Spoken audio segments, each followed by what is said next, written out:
Beauty and the Beast, a retelling by H. Chuku Lee.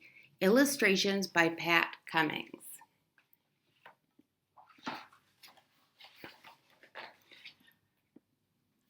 Father had to hurry into the city on business. But before he rode off, my older sisters gave him a long list and asked him to buy all sorts of finery. Father asked what I wanted, and I said, a rose. How could I know his promise to bring me a single rose would change all our lives forever? When Father had returned, he told us his trip had been a disaster. On the way home, a storm had forced him off the road, and he found himself at the door of an enchanted palace. No one answered when he knocked, but the invisible servants opened the door and gave him fresh, dry clothes, a delicious meal, and a comfortable bed.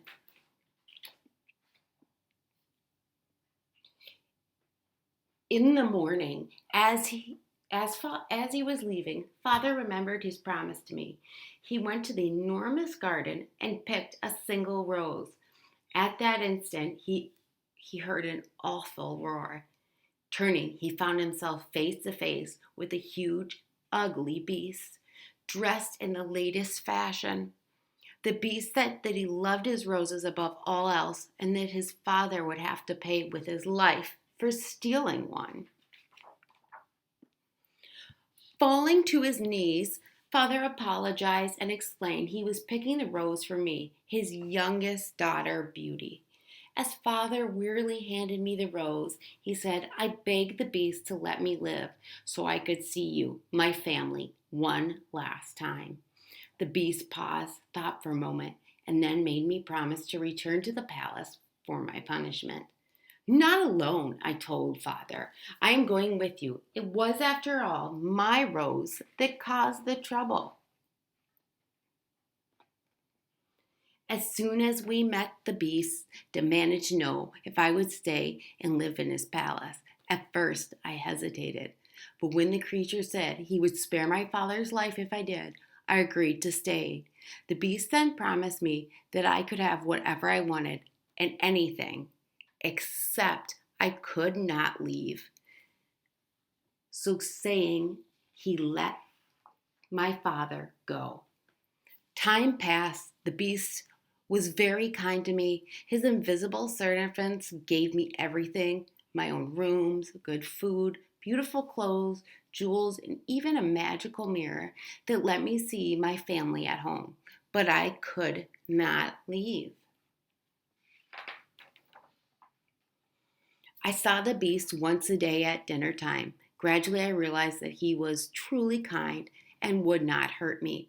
I began to look forward to his warm presence and friendly conversation each night. Still, I could not leave.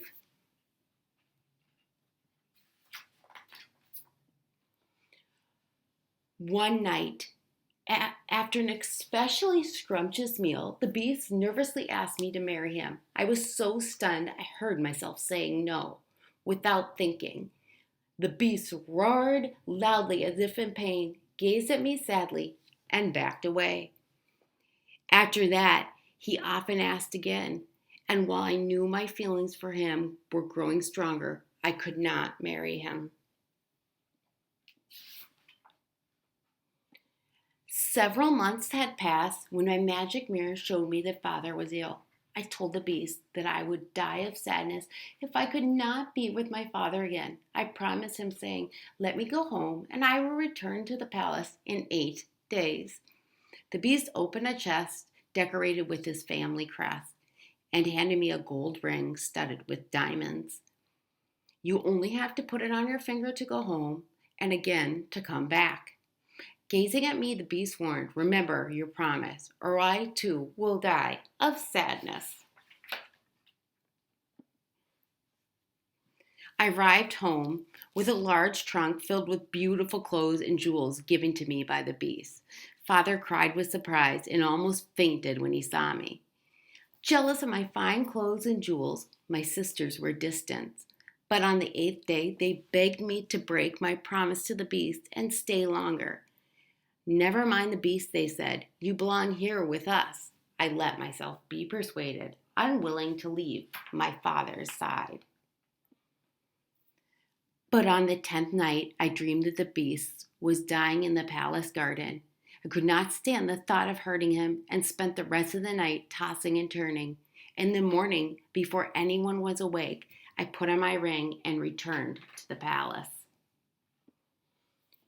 I knew I had broken my promise. I thought that if I changed into my most magnificent dress, I could please the beast and make it up to him. I paced all day, waiting anxiously for dinner time, but the beast did not appear. In despair, I ran into the garden where I found him moaning softly, lying near the pond. I killed my only friend. Sobbing, I embraced his limp, ugly body. Wait, there was a heartbeat. Looking weakly up at me, the beast said, You've broken your promise, but I die content because I am able to see you one last time. Oh, no, you don't, I cried. You're going to live so we can be married. I realize now that I love you. Then, amazingly, the beast appeared, and in his place stood a handsome prince, smiling with gratitude and bowing. He told me that an evil fairy had cursed him to remain a beast until a beautiful woman loved him for himself. Father was the happiest I'd ever seen him as the beast and I exchanged rings at our wedding. We all moved into the palace to spend the rest of our days surrounded by roses. Now I would not leave.